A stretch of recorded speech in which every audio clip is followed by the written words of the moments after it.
दोस्तों नमस्कार, मैं हूं रोहित शर्मा और आप ये जो वीडियो है ये तमाम चैनलों पर देखेंगे जिन्होंने पिछले कुछ महीनों में हरियाणा चुनाव को कवर किया है। ये वो पत्रकार जो आप देख रहे हैं, कई बड़े पत्रकार हैं, सीनियर जर्नलिस्ट हैं जिन्होंने करीब से इस चुनाव को देखा है। आप लोगों ने इनकी जो मेहनत है वही मेहनत अपने मोबाइल फ़ोन में या फिर टीवी में देखी है। लोगों का जो नज़रिया था आप तक पहुंचाने में इन्होंने कामयाबी हासिल की है। लेकिन उस कैमरा के पीछे की सिचुएशन क्या थी, जो कैमरा की आंखों ने नहीं इनकी आंखों ने देखा, वो ये बताएंगे। चुनाव की वोटिंग से कुछ घंटे पहले सबसे पहले मैं इन सभी का परिचय करा देता हूं। हालांकि कोई भी चेहरा ऐसा नहीं है जो परिचय का मोहताज हो। मिलियंस में इनके फॉलोअर्स हैं, सब्सक्राइबर हैं। और बात करें तो यूट्यूब जगत के सबसे बड़े पत्रकार, सबसे बड़े चैनल को जो चलाते हैं, नवीन चौहान भी आज हमारे साथ मौजूद हैं। करीब 20 मिलियन के सब्सक्राइबर इनके यूट्यूब पर हैं, इनके प्लेटफॉर्म पर हैं। ये कुलदीप जी हैं जो खबर पुस्तक चलाते हैं, जिन्होंने नज़दीक से देखा है। यशवनी कुमार हैं जो हिंदुस्तान 9 हरियाणा पंजाब चलाते हैं। ये विमल त्यागी है जो एवी न्यूज़ और पब्लिक मित्र चलाते हैं। विनोद शर्मा बहुत सीनियर जर्नलिस्ट, हम सब के सीनियर हैं, आज न्यूज़ पत्र और हेडलाइंस में भी एक बहुत बड़ा हिस्सा ये देखते हैं। नवीन चौहान हेडलाइंस इंडिया चलाते हैं और रजत शर्मा न्यूज़ 31 चलाते हैं और ऋषभ अवस्थी जो न्यूज़ टैंक चलाते हैं। इनसे ही सीधा मैं बातचीत करूंगा और जानूंगा इन्होंने इस चुनाव में क्या देखा। कुलदीप जी, आपने जो देखा आज वो जनता और मैं दोनों जानना चाहते हैं। समालखा पर मैं सबसे पहले बात करूंगा कि आपने चुनाव में क्या देखा। पहले तो ये आज की रात है, कहीं ना कहीं आज की रात, यही रात, अंतिम यही रात भारी वाली स्थिति सभी प्रत्याशियों के लिए होगी।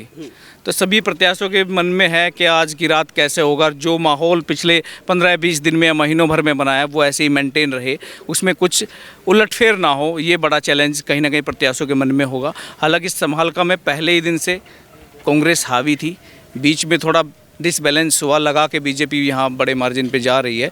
लेकिन पिछले कुछ लगभग 4 या 5 दिनों में फिर से कांग्रेस अपनी उसी स्टेज पे है, उसी स्थिति पे है कि यहाँ पर अच्छी खासी बढ़त के साथ कांग्रेस मजबूत है। चाहे वो दीपेंद्र के आने से हो, चाहे हुड्डा साहब के आने से हो, चाहे सचिन पायलट के आने से हो। तमाम मुद्दे ऐसे हुए, तमाम रैलियाँ ऐसी हुई कि उनसे माहौल फिर से बना है। चलिए वापस आता हूँ। ऋषभ, आप भी चुनाव को करीब से देख रहे हैं, क्या लगता है समालखा के चुनाव में आपने जो अपनी नज़रों से देखा, लोगों से सुना, वो किस तरह का क्या चीज़ रही? रोहित जी, जिस समय मैं समालखा में आया तो ये कहा गया, बाहर से बताने की कोशिश हुई कि यहाँ तो धर्म सिंह छोक्कर की आंधी चल रही है, आंधी। लेकिन जब वाकई में यहाँ पहुँचे और हवा देखने की कोशिश करी तो जो आंधी का आधार था वही निराधार था। पूरी तरह से यहाँ पर कोई आंधी नहीं थी, बल्कि यहाँ का जो जाति फैक्टर है वो सबसे ज़्यादा हावी था। और यहाँ के जाट जो हैं वो सबसे ज़्यादा यहाँ पर जो है उन्हीं के ऊपर पूरा चुनाव यहाँ का डिपेंड करता है। अगर जाट जो है यहाँ कर धर्म सिंह छोक्कर की ओर जाते हैं तो धर्म सिंह छोक्कर निश्चित तौर पर जो एमएलए बनेंगे। अगर यहाँ के जाट जो हैं वो जो उनके खुद के प्रत्याशी जो आज़ाद उम्मीदवार हैं, अगर उनके साथ चले जाते हैं तो मछरौली जो हैं वही जो है एमएलए बनेंगे और उनकी जीत होगी। और अगर जाटों ने मनमोहन भड़ाना का साथ दिया तो मनमोहन भड़ाना एमएलए बनेंगे। ये जो है मोटे मोटे तौर पर स्थिति दिखाई देती है कि जाटों के हाथ में जो है वो समालखा का असली कंट्रोल है। जी विनोद भाई, ऋषभ कहते हैं कि जाटों के हाथ में कंट्रोल है, जाट जिधर जाएंगे उधर ही चुनाव की स्थिति बदल देंगे। आपने क्या देखा? नहीं, मेरा मानना ऐसा नहीं है कि जाटों के हाथ में ही सिर्फ कंट्रोल है। जाटों के अलावा भी, जाट समुदाय के अलावा भी और भी लोग यहाँ पर हैं और भी जातीय है। और सबसे बड़ी बात यह है कि धर्म सिंह छोक्कर की अगर बात की जाए तो एक ऐसा तबका है जो ना बीजेपी को वोट देगा ना वो निर्दलीय को वोट देगा, जिसका फोकस सिर्फ कांग्रेस को लाना है। भाई अगर मुस्लिम की हम बात करें, जो एक 12 गांव यहाँ पर मुस्लिमों के बताए जाते हैं, उनकी शुरुआत ही धर्म सिंह छोक्कर से होगी। कांग्रेस पर वो वोट डाल रहे हैं, धर्म सिंह छोक्कर पे होगी। हाँ, ये बात ज़रूर है जो अभी भाई ने कहा कि अगर जाट का मन क्या है। हालांकि जाट ऐसा नहीं है कि वो एक तरफा रविंद्र मछरौली को देख रहे हैं, क्योंकि जाट समुदाय इस बार ये चाहता है कि हम हुड्डा साहब को सीएम बनाएं। अगर वो हुड्डा साहब को सीएम बनाना चाहते हैं तो उनको ऐसा तो स्थिति तो हर जगह है, बगल की गन्नौर सीट है, वहाँ पे भी स्थिति यही है कि निर्दलीय प्रत्याशी चुनावी मैदान में है। देवेंद्र कादियान वो भी एक जाट समुदाय से हैं। तो अगर हर वोटर ये समझ लेगा, जाट समुदाय का वोटर, कि मैं चाहता तो हुड्डा साहब को सीएम बनाना, लेकिन मेरे क्षेत्र का जो निर्दलीय प्रत्याशी है मैं उसको सपोर्ट करूँ, तो फिर हुड्डा साहब आप सीएम कैसे बनेंगे। तो यहाँ पर भी यही स्थिति है। कुछ जाट हैं जो ठीक है रविंद्र मछरौली जी के साथ जुड़े हुए हैं, हालांकि वो पहले निर्दलीय जीते थे, लेकिन जीतने के बाद जो स्थिति उनकी थी कि भाई निर्दलीय जीते, जनता ने सहमत किया, मजबूत उनको बनाया, तो वो उस मजबूती से काम नहीं कर पाए। अब वो खट्टर साहब को अपना चाचा बताते हैं जो मछरौली जी हैं, तो भाई अब खट्टर साहब को चाचा बताते हैं तो 24 में वो टिकट क्यों नहीं लेकर आए, वो निर्दलीय चुनाव मैदान में कैसे उतर गए। फिर उसके बाद यहाँ पर जो तमाम कांग्रेस के लीडर आए, चाहे वो हुड्डा साहब हों, उनके बेटे सांसद जी हों, उन्होंने यहाँ पर कहा इस चीज़ को कि भाई यहाँ पर एक वोट कटुआ भी प्रत्याशी है, हम हैं, हम यहाँ खड़े हैं, आप अगर जाट को देख रहे हैं, आप हुड्डा साहब को सीएम बनाना देख रहे हैं, तो आपको वोट कटुआ को वोट नहीं करना है। हालांकि वो उसी विश्लेषण में बोले भाई वोट कटुआ कहीं ना कहीं उनको लगा कि भाई रविंद्र मछरौली वोट काट सकते हैं। रही बात बीजेपी की, तो जाट मुझे ऐसा लगता नहीं है कि बीजेपी के साथ जाएंगे। चलिए नवीन भाई, आप समालखा में आए, आपका बहुत बहुत स्वागत है। हालांकि ऑफ कैमरा तो हम आपका स्वागत करते हैं, मिलते हैं, लेकिन आज कैमरा पर भी स्वागत कर देते हैं कि हमारे हल्के की जनता को पता रहे कि हमने आपका सम्मान उतना ही किया है जितना हम ऑफ कैमरा कर। नवीन भाई, आपने क्या देखा चुनाव में? आप काफ़ी सक्रिय रहे, पूरे हरियाणा में आप घूमे और आपका जो विश्लेषण है उसका सभी इंतजार करते हैं। समालखा में आपने क्या देखा? ऋषभ भाई ने बताया जाट फैक्टर हैं, भाई विनोद भाई ने बताया कि हुड्डा साहब जो कह कर गए या फिर खट्टर का भतीजे वाली बात हो, तमाम चीज़ें, आपको क्या लगता है? देखिए, जो मैंने चुनाव में देखा कि हर राज्य का चुनाव अलग अलग है, लेकिन इस बार अगर आप समालखा की बात कर रहे हैं तो मैं सिर्फ समालखा की अगर बात करूं तो यहाँ मुद्दों की कोई बात नहीं हो रही है।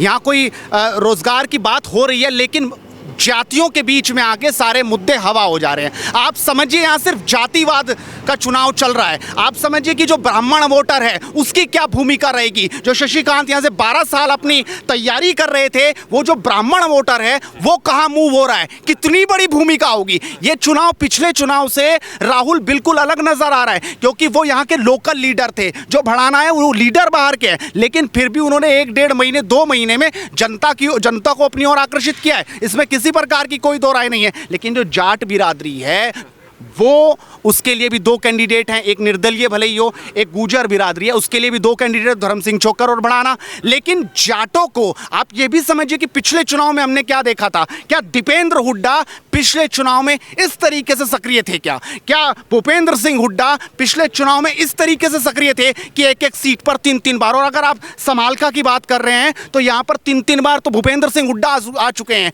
यहाँ पर दीपेंद्र हुड्डा आ चुके हैं, और तमाम जो वोट बैंक है जो विशेष बिरादरी का, खासकर जाटों का, उन्होंने साफ संदेश उनको दिया है कि अपनी वोट खराब मत करो। तो मुझे ऐसा लग रहा है कि आज की रात जो वोटर है वो कहीं ना कहीं ये तैयारी कर चुका है। ब्राह्मण वोटर भी अपनी तैयारी कर चुका है, क्योंकि कईयों से मिला तो कई ने नाराजगी भी जताई, लेकिन कई जो है बीजेपी के साथ भी खड़े नजर आए। तो ऐसा कतई नहीं है कि एक तरफा ये चुनाव हो रहा है, टक्कर का चुनाव है। लेकिन हाँ, मुझे इतना लगता है कि कहीं ना कहीं आज जिस जाट बिरादरी की बात आप कर रहे हैं, अगर वो एक साथ यहाँ पर गया तो कहीं ना कहीं कांग्रेस को फायदा होगा, ये मुझे नजर आ रहा है। ब्राह्मणों की भी आपने बात की, डॉक्टर अरविंद शर्मा को बुलाया गया, उनके यहाँ पर जो चाहने वाले की संख्या है वो भारी मात्रा में है। डॉक्टर अरविंद शर्मा ब्राह्मणों के एक बहुत बड़े नेता भी आए यहाँ पर। हाँ। मुख्यमंत्री भी आए, जो राजस्थान के मुख्यमंत्री हैं वो खुद यहाँ पर आए, बड़े नेता है। जी, तो उसका क्या फैक्टर आपको? लेकिन देखिए, जो मैंने ब्राह्मणों से बात करी, ब्राह्मण साफ तौर पर एक बात कह रहे हैं कि हमारा जो लोकल लीडर है वो यहाँ पर शशिकांत कौशिक है, और अगर शशिकांत कौशिक इस बार यहाँ से उनका टिकट कट गया और भड़ाना अगर ये जीत हासिल करते हैं इस चुनाव में, तो शशिकांत कौशिक का भविष्य क्या होगा? यानी ब्राह्मण जो शशिकांत से डायरेक्ट अपने आप को कनेक्ट कर रहे हैं, क्या फिर उनका भविष्य खत्म हो जाएगा? क्या उनके नेता का भविष्य खत्म हो जाएगा? और सबसे बड़ी बात रोहित, बीजेपी के साथ शशिकांत अभी भी बने हुए हैं, उन्होंने कोई इस्तीफा नहीं दिया। लेकिन मुझे बताइए, वो चुनाव में भड़ाना के साथ कितना नजर आए, कितनी रैलियों में, कितने जो जनसभाएं हैं गांव-गांव में, वहां पर वो क्यों नहीं दिखाई दिए? यानी अंदर से अंदर कहीं ना कहीं शशिकांत भी इस वक्त बगावती सुरों में हैं, और जो उनके पास वोट बैंक है उसको कहीं ना कहीं वो प्रभावित कर रहे हैं। इसमें किसी प्रकार की कोई दो राय नहीं है। जी विमल, ब्राह्मण कहीं ना कहीं और शशिकांत बगावती सुर में हैं, ये कहना नवीन चौहान का है। और आप भी चुनाव को बखूबी कवर कर रहे हैं, लोगों से मिल रहे हैं। आपको चुनाव में क्या नज़र आया, क्या आपने देखा? जाट और ब्राह्मण दोनों की बात हुई, हालांकि जो सबसे बड़ा वोट बैंक है, जो वोट बैंक कभी बोलता नहीं है, दिखता नहीं है, कभी किसी के घर जाता नहीं है, एक ओबीसी जो वोट बैंक है बीच वाला, उस पर अभी बातचीत नहीं हुई। आपने क्या देखा, आप मुझे वो बताइए। ओबीसी की अगर मैं बात करूं, देखो पहली बात तो यही है कि पूरा चुनाव जातिवाद पे हो रहा है। ओबीसी समाज मतलब जो ये पूरी ओबीसी समाज की 36 बिरादरी की जो बात हो रही है, जब से सीएम नायब सैनी बने हैं तब से एक पूरे हरियाणा में माहौल बदला है। तमाम लोगों का ये कहना है कि अगर ये जो 6 महीने पहले आए, जो उनको इतना कम समय मिला, अगर ये 1-1.5 साल पहले आते तो आज कांग्रेस शायद यहाँ हरियाणा में दिखती भी नहीं। मतलब वो जो एक लड़ाई हो रही है वो शायद होती भी नहीं, बीजेपी एक तरफा चुनाव जीतती। समालखा की अब बात हो रही है, जाटों की बात करी, ब्राह्मण समाज की बात करी, तो वोट कटवे की बात करी जा रही कि जो वोट काटने आ रहे हैं उनकी तरफ ध्यान मत देना। लेकिन जब मैं ग्राउंड पे गया, तमाम लोगों से मैं मिला, जाट समाज से जब मिला, तो कह रहे कि भूपेंद्र हुड्डा जी जाट के बड़े जाट समाज के नेता हैं कि जाट सीएम बनेगा, लेकिन अपनी ही पार्टी का मतलब कि अपने ही बिरादरी के किसी एक नेता को ऐसे शब्दों से संबोधित करना कि भाई वोट कटवा घूम रहा है, वोट काट देगा, उधर मत घूमना, तो वो भी तो एक जाट समाज का प्रतिनिधित्व करते हैं, निर्दलीय विधायक रहे हैं, ऐसे तो नहीं कोई पहले यार आके खड़ा हो गया। और ब्राह्मण समाज 70% मुझे जो देखने को मिला है कि वो आज भी बीजेपी के साथ है, क्योंकि उन्हें पता है कि अगर हमारी बात कहीं सुनी जाएगी तो वो बीजेपी में सुनी जाएगी, उसके बाद कहीं नहीं जाएगी। बाकी लोगों कहना है भाई 2 बार टिकट भी तो दिया था, इसी बीजेपी ने इसी सीट पर शशिकांत कौशिक को 2 बार टिकट भी दिया था, तो आज हम इतनी जल्दी नाराज कैसे हो जाएं? अगर मान लीजिए आज दूसरे को मौका मिला है तो उसका हम समर्थन करेंगे। और जो चुनाव ऐसा था कि भाई 30-40 हज़ार वोटों से छोकर साहब आगे चल रहे थे, वो अब 30-40 से कहीं ना कहीं कम होकर वो लड़ाई बिल्कुल बीच में आ गई। हो सके 10-5 हज़ार की हार जीत हो, तो वो चुनाव अब वो देखने होगा कि जीत कितनी बड़ी होने वाली है। लेकिन जो एक तरफा जीत दिखाई जा रही थी, शायद वो अब नहीं दिखाई जा रही है। रजत कह रहे एक तरफा जो जीत दिखाई दे रही थी कांग्रेस की या धर्म सिंह छोकर की, विमल का कहना है अब वो दिखाई नहीं दे रही है। 3 इसमें बड़ी बात आई, ऋषभ ने जाटों वाले वोट से स्टार्ट किया, नवीन भाई ने पूरा एकदम समझाया, ब्राह्मणों की बात आई और जीत का जो हार जीत का अंतर था वो कम हो गया है। आप बताइएगा आपने क्या इस चुनाव में देखा? बिल्कुल, मैं लगातार चुनाव कवर कर रहा हूँ। मैं 1 महीने से लगातार ग्राउंड पर हूँ। मैं ग्राउंड की बात आपको बताऊंगा, ना कि अपनी। जो मेरा वहाँ का बिल्कुल निकाला गया एक तरीका है, मेरा ओपिनियन करके मैं जनता से राय लेता हूँ, तो वो सबसे बड़ी बात यही हो रही है कि जातिगत हिसाब से तो है, जैसे नवीन भाई ने कहा कि जाति के हिसाब से वोट बैंक है यहाँ पर। और जाटों की अगर हम बात करें तो मछरौली जो है वो जाट बैंक को जो है सेंधते हुए लगातार दिखाई दिए हैं। लेकिन अगर हम बात करें बढ़ाना की, जो कि बीजेपी पार्टी से टिकट लिया है, बीजेपी पार्टी से लगातार शशिकांत की बात चल रही थी। जब हम ग्राउंड पर जा रहे थे तो शशिकांत की जय जयकार हो रही थी, बल्कि वो 2 बार चुनाव हार चुके थे, लेकिन शशिकांत को लेकर लोगों के दिल में अभी भी था कि वो यहाँ से चुनाव लड़े। खैर उनको टिकट नहीं मिला, लेकिन बढ़ाना जो है वो अपना दम झोंकते हुए नजर आए। और यहाँ पर जो त्रिकोणीय मुकाबला नजर आ रहा था, पहले छोकर की बात चल रही थी। छोकर की क्यों चल रही थी? क्योंकि लगातार जो है जाट जो है वो भूपेंद्र हुड्डा को मुख्यमंत्री चाहते हैं। सबसे बड़ी बात तो ये है, दीपेंद्र हो चाहे कोई भी हो, लगातार वो रैलियां करते हुए नजर आए। मैंने देखा यहाँ पर गन्नौर से लेकर समालखा तक लगातार वो दम झोंकते हुए नजर आए। लेकिन सबसे बड़ी बात यह है कि जाट वोटर अभी संशय में है कि जाएं तो जाएं किधर, या मछरौली की तरफ जाएं या फिर जो है कांग्रेस की तरफ जाएं, क्योंकि उनका एक ही मकसद है कि भूपेंद्र हुड्डा जो है वो अगर बन जाए यहाँ पर मुख्यमंत्री तो उनकी बल्ले बल्ले हो जाएगी। लगातार यही बातचीत चलती हुई आई है। लेकिन अगर बढ़ाना की हम बात करें तो बढ़ाना और ब्राह्मण समाज, आखिरकार ब्राह्मण समाज का वही एक पूरा का पूरा ये है कि अगर बढ़ाना को अब की बार यहाँ पर चुनाव जिता दिया गया तो शशिकांत का चुनावी करियर जो है वो ख़त्म हो जाएगा। और शशिकांत जो लगातार ग्राउंड पर जो है वो पूरा का पूरा दम झोंक रहे थे, लोगों की सेवा कर रहे थे। निस्वार्थ की अगर हम बात करें, निस्वार्थ तो होता नहीं है, चाहे कोई बढ़ाना हो, चाहे कोई शर्मा हो, चाहे कोई कौशिक हो, वो लगातार जो है अपनी सत्ता में आने के लिए लगातार ग्राउंड पर रहते हैं और लोगों की सेवा करते हैं। लेकिन टिकट कटने के बाद में जो माहौल था था, उस पर लगातार रैलियां भी हुई और रैली के बाद में ये कहा गया कि कोई इस्तीफ़ा नहीं दिया। इस्तीफ़ा अगर नहीं दिया और वो डायरेक्टली जो है उनके साथ सपोर्ट में भी नहीं आए, इनडायरेक्टली कहीं ना कहीं ये भी है कि भाई अपनी सत्ता बचाने के लिए, अपना पूरा आगे का करियर बचाने के लिए वो सपोर्ट भी नहीं कर पाएंगे। शशिकांत की नाराजगी दुखी कर सकती है भाजपा को? बिल्कुल कर सकती है, क्योंकि वापिस आता हूँ, एक कमेंट में अश्वनी से भी जरूर लेना चाहूँगा। अश्वनी, शशिकांत की नाराजगी भाजपा के लिए एक बड़ा दुख साबित हो सकती है, रजत का ये कहना है। आपने क्या देखा, आप बताइएगा, अपनी बात जल्दी से समाप्त कीजिए। अच्छा रोहित जी, मैं बात करूं तो काफ़ी समय से ये जो अपने सभी पत्रकार हैं इनका स्वागत है कि अभी कुछ समय से ये जो है समालखा विधानसभा के आसपास का जो है चुनाव कवर कर रहे हैं। लेकिन मैं समालखा विधानसभा की बात करूं तो मैं काफ़ी समय से जो है कवर कर रहा हूं। मैं आज से बात करूं 2 महीने पहले की, 2 महीने पहले का जो चुनाव का जो माहौल बना हुआ था वो कुछ और था और आज की और अभी की स्थिति कुछ और है। क्योंकि मैं बात करूं लगभग 2 से 2.5 महीने पहले ना धर्म सिंह छोकर जी का इतना नाम था, शशिकांत कौशिक जी का नाम यहाँ से चल रहा था, बीजेपी से टिकट होगा और ज़बरदस्त चुनाव लड़ेंगे। और मैं बात करूँ तो यहाँ से रविंदर मछरौली का अच्छा नाम चल रहा था आज़ाद उम्मीदवार के तौर पे। और अब की जो स्थिति बनी है, अब टिकट कटने के बाद बढ़ाना जी आए हैं, लगभग पिछले 2 से 2.5 महीने का खेल हुआ है। लेकिन अब की जो स्थिति बनी है वो कुछ और बनती हुई दिखाई दे रही है। लेकिन मैं बात करूं अब धर्म सिंह छोकर जी का आप ग्राफ देख लीजिएगा, काफ़ी ज़बरदस्त तरीके से जो है उठता हुआ दिखाई दिया है। मैं बात करूं मनमोहन सिंह बढ़ाना जी का, उनका ग्राफ देखिएगा, ज़बरदस्त तरीके से उठता हुआ दिखाई दिया है। अब बात आती है रविंदर मछरौली जी की। वही बात मैं भाई साहब की सहमत हूं कि जाट वोटर्स पर यहाँ का जो चुनाव है काफ़ी ज़्यादा हद तक जो है डिपेंड करता है, क्योंकि जाट वोटर्स जिस भी तरफ जाएगा चुनाव वहीं पलटता हुआ दिखाई दे। कुलदीप, ऋषभ भाई ने जैसा कहा कि जाट समाज अगर रविंद्र मछरौली की तरफ गया तो वो भी जीत सकते हैं, मैं इससे इत्तेफाक नहीं रखता। ये तो है, अगर जाट समाज धर्म सिंह के पास गया तो धर्म सिंह जीतेंगे, अगर गया रविंद्र मछरौली की तरफ तो बढ़ाना जीतेंगे। रविंद्र इसमें इस स्थिति में नहीं है कि चुनाव विधायक बनने वाली हवा छोड़ दीजिए। अच्छा, वो किसी को हराने और जिताने का मादा रखते हैं बस। अगर वोट समेट गए जाट समाज के खूब मात्रा में तो भड़ाना जीत जाएंगे, नहीं समेट पाए तो धर्म सिंह जीतेंगे, ये तय है। क्योंकि 2014 और 24 10 साल में बड़ा अंतर है। इस वक्त रविंद्र मछरौली के पास जाट समाज में सेंधमारी के अलावा कोई बाहरी वोट बैंक नहीं है ओबीसी का, चाहे वो मुस्लिम हो, चाहे वो पंडित हो, चाहे वो गुजर हो, ये मतलब जो 2014 में था।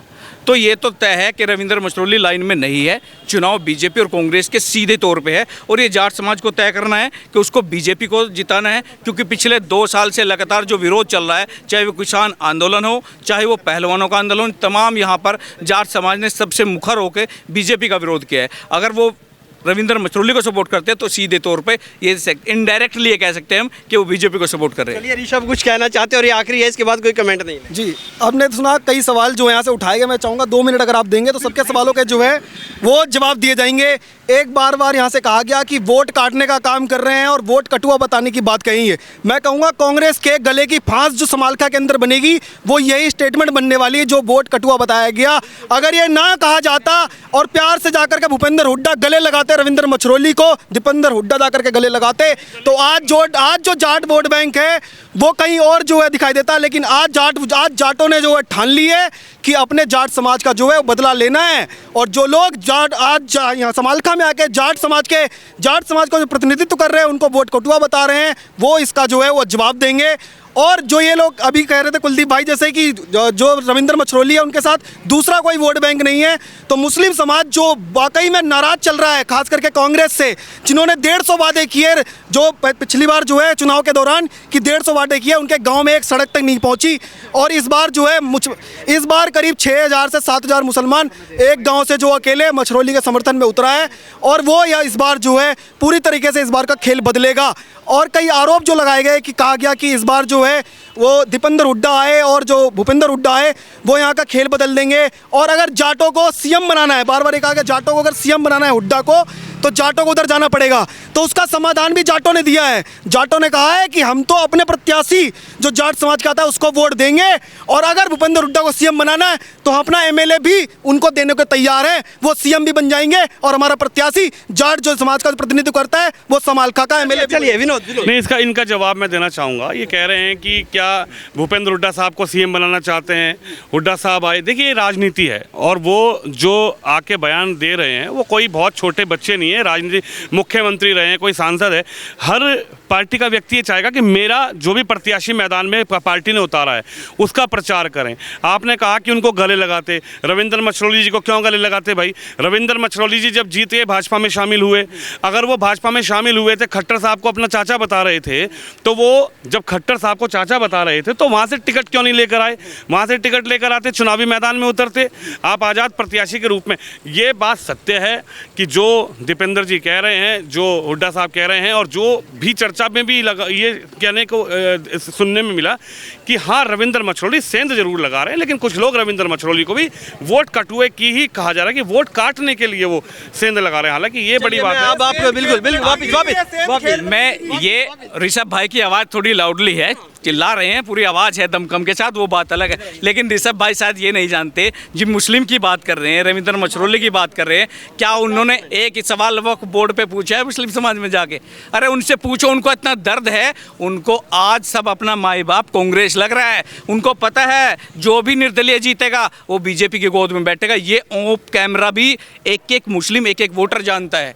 और वो 19 की भी बात भूल जाइए, 19 में जो यह कह रहे हैं ना कि रविंद्र मछरौली, अरे रविंद्र मछरौली का सबको पता है, आपके पड़ोस में गन्नौर है, सबको पता है कादयान जीतेगा तो बीजेपी में जाएगा। तो आज का मतदाता इतना पागल नहीं है कि कोई कुछ भी बोल दे। और नवीन भाई की लास्ट सेगमेंट देखिए, यूपी में भी नाराज होंगे मुसलमान समाजवादी पार्टी से, लेकिन ऐसा कोई उदाहरण आपके सामने आया कि उन्होंने बीजेपी को वोट दे दिया या दूसरे निर्दलीय को वोट दे दिया, अपनी वोट खराब नहीं हुई? तो ये कतई भी नहीं है। और ये जो तीनों कैंडिडेट हैं, इसमें रविंद्र मछरौली ऑलरेडी यहाँ से विधायक रह चुके 2014 से 19 तक, तो उनको जानते हैं। अब कौन से बदले की बात हो रही है मुझे समझ नहीं आ रहा। तो यहाँ पर जातिवाद हावी है इस चुनाव में, जहाँ जो जातिवाद पूरी तरह से सेट करेगा इस चुनाव में कि आखिरकार होगा। तो मुझे लगता है कि जाट समाज की तो आपने बात सुनी, मैं आपको छोकरों की असलियत बता देता हूं। जो छोकर समाज है वो खुद नाराज है, वो कह रहा है समालखा के अंदर का जो छोकर समाज है उसका नाम बदनाम करा दिया धर्म सिंह छोकर ने, जिस तरीके से उनके ऊपर घोटालों के आरोप लगे। वापिस बस अच्छा देखिएगा, मैं बात करूं, देखिएगा सभी की अपनी राय है, चाहे रिजल्ट जो भी हो, विधायक कोई भी बने, लेकिन एक बात जरूर पक्की है, पिछले लगभग 3 से 4 दिन से रविंद्र मछरौली का ग्राफ काफी ज्यादा बढ़ा है। चलिए, कुमारी शैलजा जी का अपमान नहीं सहेगा, ये भी तो बात होनी चाहिए ना। ये दलित समाज की बात भी तो होनी चाहिए ना। उनकी तरफ कौन देख रहा है? क्योंकि जो साइलेंट वोटर है ना वो वही है। आज हम जाट समाज की बात कर रहे हैं, हम ब्राह्मण समाज की बात कर रहे हैं, हम छोकर समाज की बात कर रहे हैं, हम गुजर समाज की बात कर रहे हैं, लेकिन दलित समाज का अपमान जो भरे मंचों से हो रहा है, जो कुमारी शैलजा को बुलाया नहीं जा रहा है, कांग्रेस पार्टी से ये भी तो सवाल पूछा जा रहा है। शैलजा जी कह रही उनकी वीडियो वायरल हो रही है कि मुझे तो प्रचार करने के लिए बुलाया भी नहीं जा रहा है, तो क्या उनकी तरफ भी देखा जाएगा या नहीं? जी पूरी तरह से चुनाव से अलग है, उन्हें पता है कि वो सीएम नहीं बन रही, वो रेस में भी नहीं है। उनकी पार्टी के, कांग्रेस पार्टी के बड़े बड़े लीडर भी ऑलरेडी हुड्डा की बात कर रहे हैं, उनके लोकल लीडर्स भी। खुद सचिन पायलट कह रहे थे कि हुड्डा जी सीएम बनेंगे, तो शैलजा जी के बारे में कुछ कह ही नहीं रहे। खुद शैलजा जी को स्पेस नहीं मिला बीजेपी में, इसलिए वो कहीं ना कहीं कांग्रेस में है। महिलाओं का अपमान कांग्रेस पार्टी कर रही है क्या? ये अपमान है दलित। देखिए, बहस नहीं, अपनी जगह सवाल है। जो विमल जी बहस रहे हैं, विमल जी ना तो कांग्रेस के प्रवक्ता नवीन भाई है, ना वो फला पार्टी के, ना ये बीजेपी के प्रवक्ता है जैसे बहस रहे हैं। वो पार्टियों का मत है, वो किसे स्पेस दे रहे हैं, किसे नहीं दे रहे हैं। रही बात अपमान की कि ऐसी समाज के बारे में सोचना चाहिए, दलित कहाँ जा रहे हैं? अरे दलित जा रहे हैं, हम वही तो बात कर रहे हैं कि जो भी मुद्दा है, जो फाइट है, वो केवल कांग्रेस और बीजेपी में है। वही तो बात कह रहे हैं हम। इसमें चाहे शैलजा का मुद्दा हो, हम ये नहीं कह रहे कि वो जीत रहा है, कौन हार रहा है।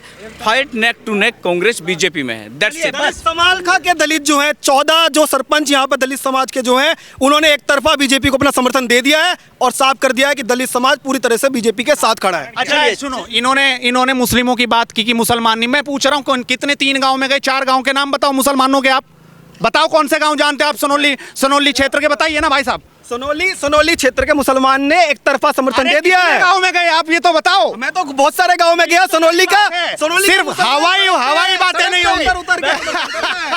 देखिए नहीं एक सर यही हो गया जो कि मेन स्ट्रीम मीडिया ऑफिस में बैठ के बताती है, ऑफिस में बैठ के लोगों से पूछ के कहती है ना कि 4 लोगों से बात की, फला गांव में ये हो गया, फला गांव में हो गया। वही बात ऋषभ भाई कह रहे हैं कि फला हो गया। अरे जो गांव में जाएगा, आप लोकल से हो, एक एक गांव जानते हो, एक एक गांव में गए हो, तो वो हकीकत बताएगा आखिर हुआ क्या है और कहाँ किस स्टेज पे मुस्लिम जा रहा है। ये तो मतलब ये आसमान को धरती पर लाने वाली बात है कि अगर मुस्लिम की देखिएगा, ये जो सभी लोग हैं ये प्रबुद्ध लोग हैं और बहुत पढ़े लिखे लोग हैं। सभी चुनाव को आप इतना करीब से चुनाव को कवर करते हैं, किसी पार्टी के प्रवक्ता नहीं है। जिसने जो देखा उसने वही आपको बताया। सॉफ्ट कॉर्नर जरूर हो सकता है किसी ना किसी का, किसी के लिए। विमल का चेहरा जो बता रहा है वो है कहीं ना कहीं एक सॉफ्ट कॉर्नर है। कहीं इमोशन किसी के साथ, किसी पार्टी के साथ, किसी विचारधारा के साथ लोग जरूर जुड़े होते हैं। लेकिन जो इन्होंने बताया वो सारी चीज़ें आपने सुनी। अपनी मैं 2 मिनट की एक राय आप रखना चाहता हूँ, जो मैंने देखा और इन सब के साथ हमेशा चर्चा की। इस चुनाव में कुछ ऐसे शुरुआत हुई, चुनाव के टिकट होने से पहले हर कोई चाहता था कि भारतीय जनता पार्टी का टिकट अब की बार शशिकांत शर्मा को हो जाए। हालांकि ये बात धर्म सिंह छोकर भी जानते थे और दूसरे नेता भी जानते थे कि अब की बार शशिकांत कौशिक को टिकट होने का मतलब चुनाव एकदम नेक टू नेक होगा, सामने के सामने का चुनाव होगा। एकदम ऐसा टफ चुनाव होगा कि बिल्कुल 1500 वोट में हार जीत नहीं आ जाए। धर्म सिंह छोकर और शशिकांत और रविंदर तीनों अच्छा चुनाव लड़ते। टिकट नहीं हुआ, बढ़ाना को टिकट हुआ। 4-5 बातें चली, बाहरी हैं, कुछ लोगों ने पुरानी बातें याद दिलाई कि कुछ शब्द ऐसे कहे गए, उन शब्दों की बात चली, सारा नैरेटिव चलाया गया, सारी चीज़ें चलाई गई। उसके बाद मनमोहन भड़ाना दिन प्रतिदिन बढ़त देते नजर आए, क्योंकि धर्म सिंह छोकर पहले ही बढ़त में थे, उस बढ़त से ऊपर नहीं जा सकते थे। एक अच्छे खासे मार्जिन पे थे। जो 80,000 लोग उनके साथ जुड़े थे वो 80,000 लोग उनके साथ थे। और भड़ाना यहाँ पर आए थे जब, तो उनके साथ कुछ पुराने 20 साल पुराने परिवार जुड़े हुए थे और कुछ नए लोग उनसे जुड़े थे और धीरे धीरे उन्होंने बढ़त बनाई। रविंद्र मछरौली 20 दिन पहले चुनाव में पूरी तरह से उतरते हैं। उससे पहले हालांकि उनकी बस चलते ही हो, टैंकर चलते हों, तमाम उनकी सर्विसेज जो चल रही थी, महिलाओं में एक बहुत बड़ा कॉर्नर उन्होंने बनाया है। ये सभी लोगों को मानना पड़ेगा। महिला वोट बैंक हो सकता है कि किसी घर का पुरुष भारतीय जनता पार्टी या कांग्रेस को वोट दे दे और वहीं की महिला रविंद्र मछरौली को वोट दे दे। ये एक कड़वी सच्चाई है, सभी लोगों को ये जाननी जरूरी चाहिए। जाट वोटर की अक्सर बात हो रही है, Jat voter Jat voter Jat voter कहाँ जाएगा?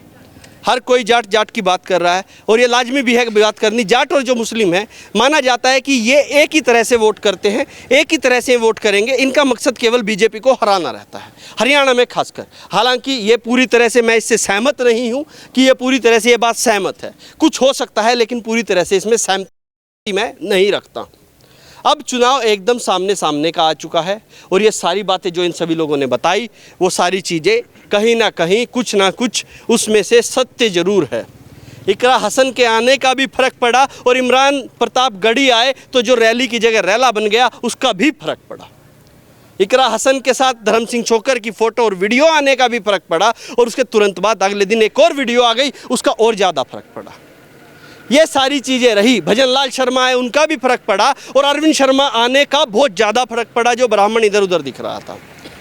कल वोटिंग है, आप सबसे मेरी अपील है, बिना किसी लड़ाई झगड़े, बिना किसी बातचीत के आप चुपचाप जाएं, सबसे पहले मतदान करें, अपना वोट जल्दी से डालें, किसी से बहसबाजी नहीं करें। आप किसी के भी समर्थक हो सकते हैं, किसी को भी जिताना चाह सकते हैं, लेकिन बहस आप किसी से नहीं करें। अपना वोट डालें और 8 तारीख का इंतजार करें। जब पेटियां खुलेंगी तो हो सकता है कि किसका कैंडिडेट जीते, किसके समर्थक खुश हों और किसके नाराज़ हों।